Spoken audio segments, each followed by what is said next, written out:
Yeah, and let me just quickly put up this Yuri Berliner resigning from NPR, the tweet he puts out saying it's a great American institution, but he worked for 25 years and he's leaving. Ari, what do you make of that story?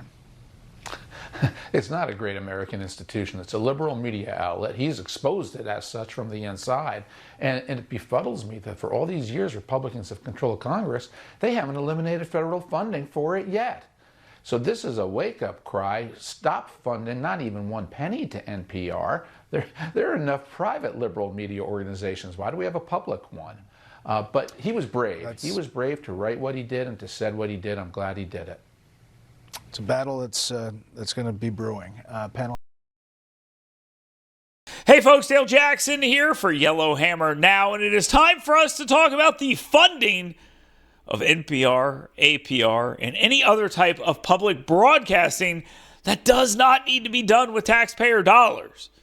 Okay? This is a completely different era. We have plenty of media out there. The government does not need to run its own media company, especially when that media company is being run with a left-wing bias. We already have AL.com, okay? We can have that. We do not need a government-run version of that less people pay attention to. Now, you're paying for this. And let's keep in mind where all of this latest kerfuffle all started. It all started when a whistleblower within the newsroom of the national NPR machine, which is pumped into all sorts of radio stations all over the state of Alabama and beyond, let everyone know that newsroom was a hive of villainy and scum.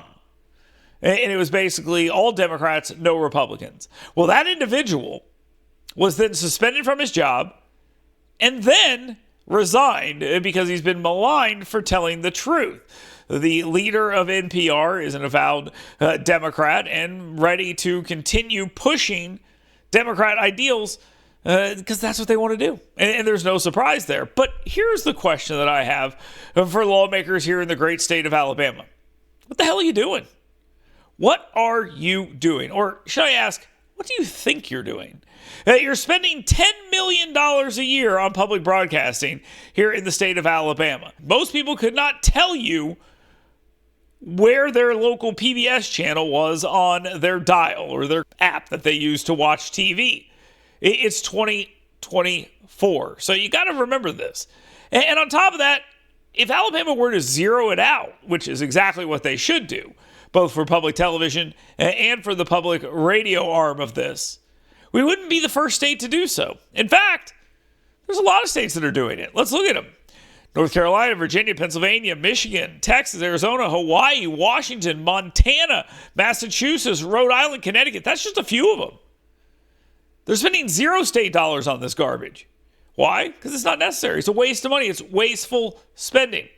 So, while Alabama lawmakers are discussing how to get $28 million out of you with an online sales tax increase, let them know that we just found $10 million right here.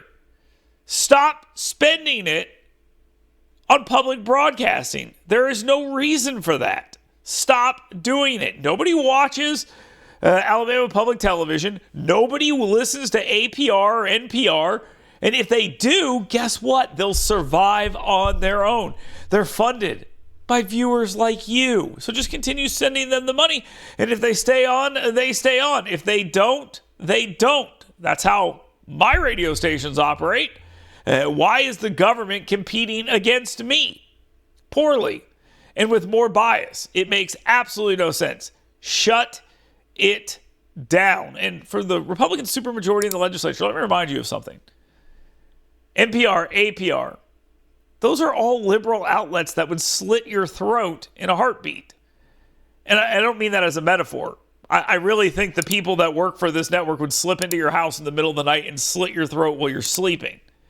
Okay, maybe it is a metaphor, but I'm not that far off. This is what they would do. This is what they believe. They believe that you are bad and they are good, and you're funding them. So that's not very smart, is it? It's not only not fiscally conservative, it's just really, really dumb.